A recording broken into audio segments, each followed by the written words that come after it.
சூர்யா திரிஷா நடிப்பில் ஆர்.ஜே. பாலாஜி இயக்கத்தில் வெளிவந்த கருப்பு திரைப்படத்தின் 3வது நாள் வசூலை பார்க்கலாம். தமிழ்நாட்டில் கருப்பு திரைப்படம் 3வது நாளில் 21 கோடி 60 லட்சம், 3 நாளில் மொத்தமாக 54 கோடி 5 லட்சம் வசூல் செய்துள்ளது. கேரளாவில் கருப்பு திரைப்படம் 3வது நாளில் 2 கோடி 65 லட்சம், 3 நாளில் 6 கோடி 85 லட்சம் வசூல் செய்துள்ளது. கர்நாடகாவில் கருப்பு திரைப்படம் 3வது நாளில் 4 கோடி 30 லட்சம், 3 நாளில் 10 கோடி வசூல் செய்துள்ளது.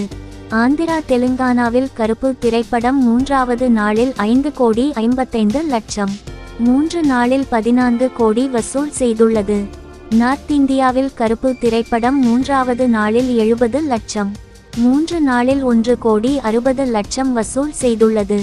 வெளிநாடுகளில் கருப்பு திரைப்படம் 3வது நாளில் 18 கோடி 20 லட்சம், 3 நாளில் 44 கோடி 30 லட்சம் வசூல் செய்துள்ளது.